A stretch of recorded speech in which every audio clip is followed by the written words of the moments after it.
Hey, hey, hey, all you happy lost souls. If you're new to the channel and just found it, thank you for finding it or letting it find you. If you enjoy discussions about ancient cultures in North America that are kind of overlooked by the current paradigm that's slowly being changed, and that North America has way, way more of a story to offer that goes back way further than Clovis' first culture from 13,000 years ago.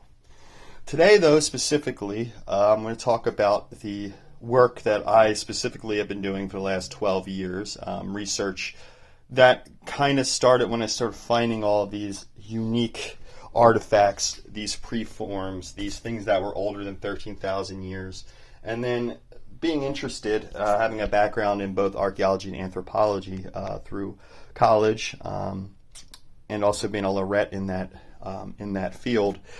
I was just really, really interested in it, and I started seeing a story that could go back to Neanderthal times and Denisovan times, hunters of the megafauna during the last ice ages. But I want to draw some amazing similarities about this specific stuff that this collection has taught us a little bit about. It's taught us that things could go back to 100-some thousand years old with some of the tools that are in this collection, with some of these fracture-like blades that are obsidian and whatnot. And then there's obviously this manufacturing period of amazing stonework where these beautiful agates, quartzes, and citrones, and these different corundums and chalcedonies and different minerals were being used. Obviously, I had a video earlier about the rich cinnabar in the pennypack, and 80%, I would say 80 to 85% of the collection is pennypack finds. The other 10% is probably Wissahickon, 5% Neshaminy.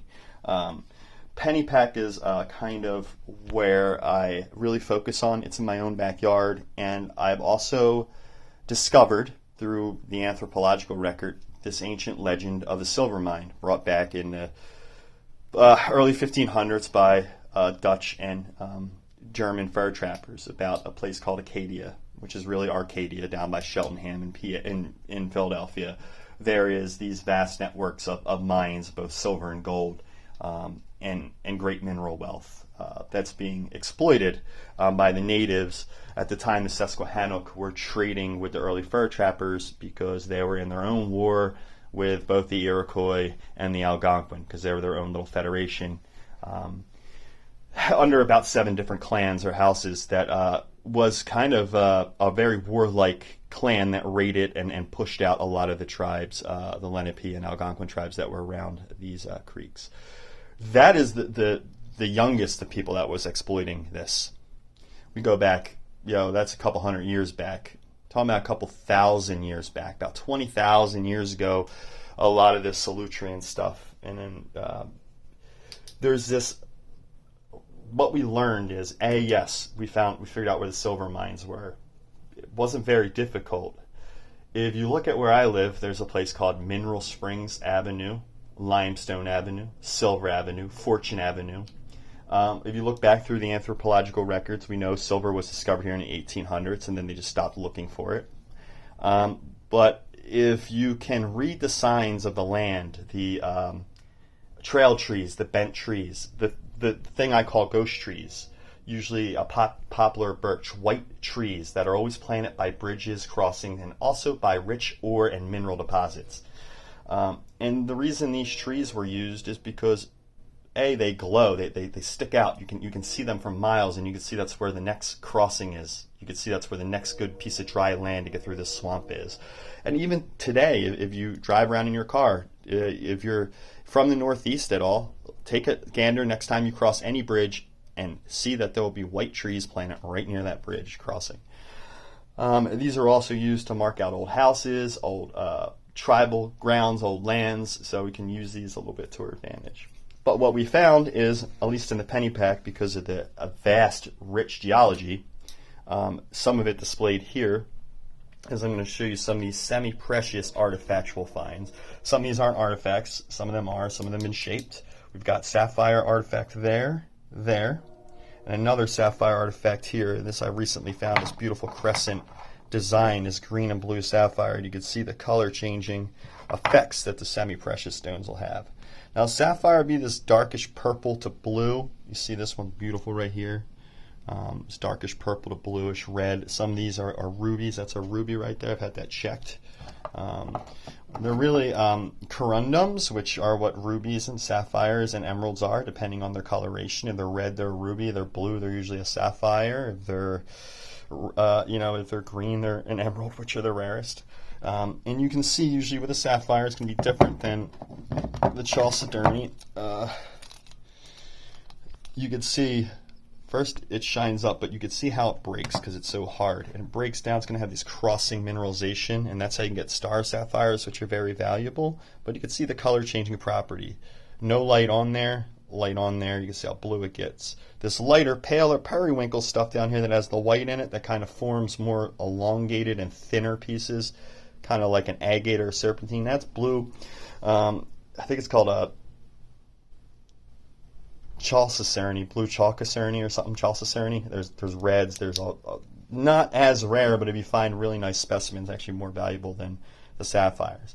The other thing is, I see a lot of comments because if you found my channel because of the silver mine teaser that played you in, I did find the mines, and I found the quarries, and I found something way more exceptional than just fortune in gold and silver. Found an answer to a story, or the next piece of a story, that these mines are being exploited for thousands and thousands and thousands and thousands of years.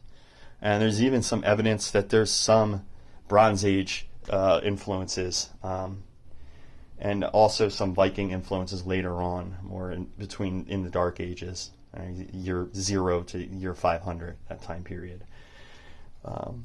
But here, because some of the criticisms, these are red corundums or red rough rubies, and you got some rough sapphire. And you're going to get this like six-sided weird shape going on with them a lot of times. The creek does polish that out a little bit. And then what happens is some of these are heat treated, and some of the better specimens, and they heat treat it to bring out the darkness in the blue and make them clear, gem quality.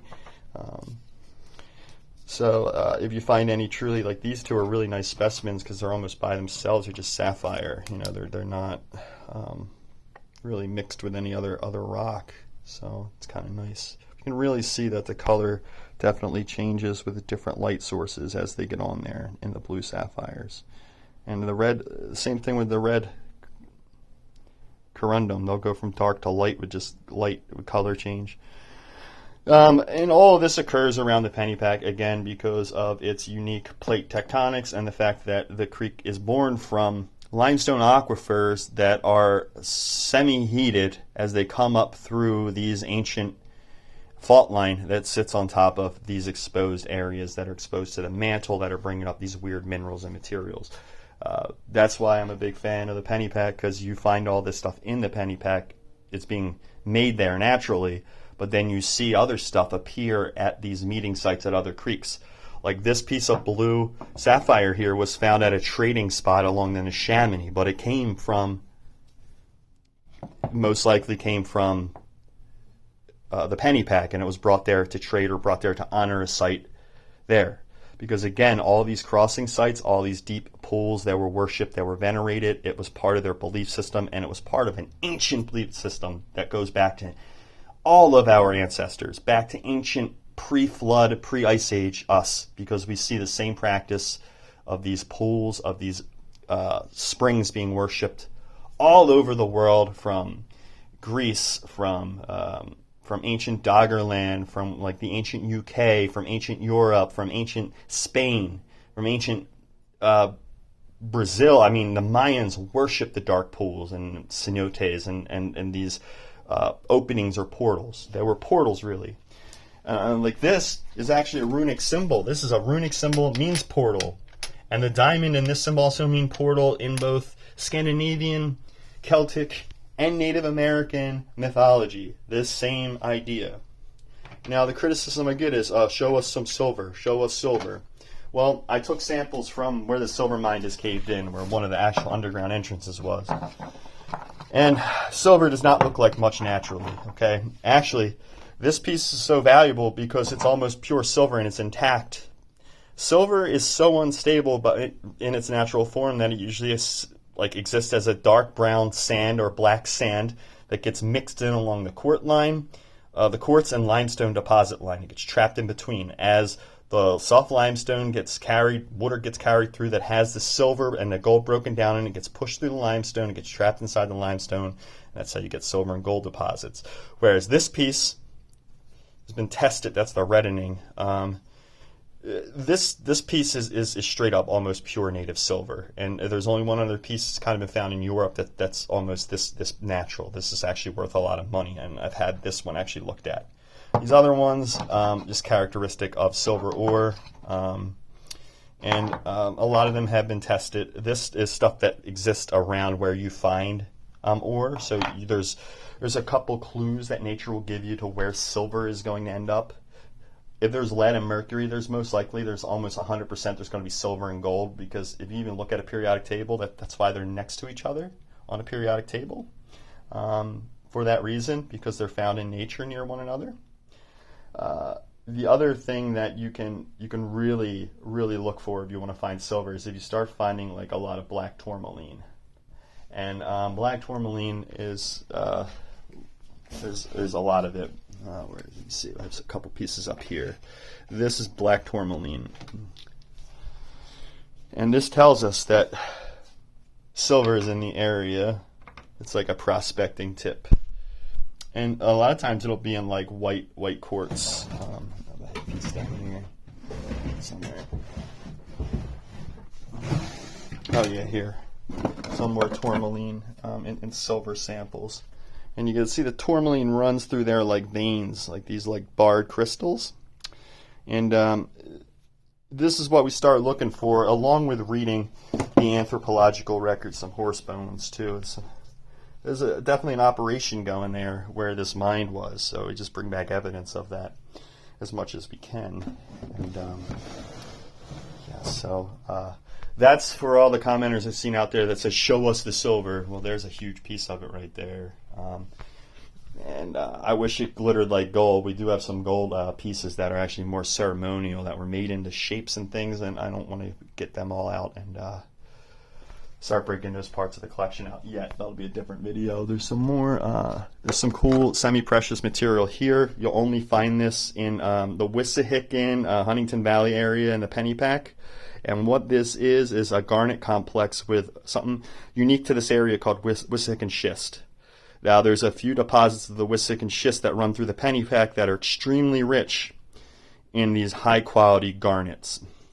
And I have not decided yet whether this was an artifactual piece because it was left at one of these deep well sites, or if it was just naturally there because there's so much of it in the area. This stuff is gorgeous, though. And there's some golds and silvers and metals running through this, too. But with all the silicates and schist, it's really, really hard. I should get paramagnetic readings on this stuff a lot of times. Sometimes it'll be magnetic. Sometimes it won't, because it can actually interact with radio waves. So it's kind of interesting. But I'll leave that out here with the semi-precious finds. And mainly just wanted to talk a little bit more about this belief system. It's not just silver and gold pendants and animal pendants and these awesome crafts and these beautiful weapons that are ceremonially left. It's also these big pieces of like precious stone, these blues and these reds. And did they know that they were sapphires or they were rubies or whatever? They just knew that they were different than the other rocks around them. And there's a couple things you'll look at in these corundums and these rubies, and what you'll get is you see this like pitting on the surface here. Almost looks like there's like writing in it. That's because the material is so hard. Instead of being rounded off, it tries to stay in that six-sided form as the creek tries to polish and turn it, and it just can't get it into a circle because it's too hard. Try to keep its natural shape. This is a huge piece left at a site in the Neshaminy, and I know this was actually brought and left there from either the Wissahickon or the Pennypack, because there isn't any of this in the Neshaminy. It just isn't back there. The Neshaminy is on a basalt and mudstone deposit. Feldspar, it runs on this type of stuff. It's volcanic type stuff. So, but anyway, I hope you find it interesting. Now, guys, if you're new to finding the channel and you want to be a happy lost soul, please just subscribe and turn the notification on. Help grow the channel. Help connect me to you and some of your finds. I'm in southeastern Pennsylvania. These are tributaries mainly of the Delaware and the Schuylkill that we find these things in. And yeah, I really appreciate the continued support. And if you would like to get a hold of me directly, because I don't do a good job at reading comments unless I see something that's really like wow, or something that's just strange, catches my eye, you can reach out to me and direct message me at Instagram, and that would be Happy Lost Souls 27, and I'll try to get back to you in a timely fashion. Again, though, this just helps us kind of show that this belief system of them leaving these precious reds, blues, black stones in veneration, along with these examples of weapons and that kind of stuff. Now, this is a rough ruby. This is what you're going to get. You're going to get this like white crust. It almost looks like a bone with a red in the middle. And that's a rough ruby. It's a corundum. Trying to maintain that six-side shape. And anyways, like I said, please subscribe, please share. If you hate it, if you got some backhanded or negative comments, that's fine. You can post them, but it's not really productive. It doesn't help destroy the paradigm that we need to break down to get this story of so many lost millions told, and kind of fill in our terrible amnesia that we have. Anyways, please subscribe. Thanks again for finding the channel. And if you're new, please subscribe. Please turn the notifications on. I try to put stuff up. It's random, but 2 to 3 times a month. And it's mainly my music, which most people aren't really tuning into. It's mainly people that want to, share their artifact collections or, chime in on that interest of the ancient humanity and ancient human type stuff. But anyways, I love you all. No matter how you found the channel, you found it for a reason. So please subscribe and stay tuned. Thank you all. Peace.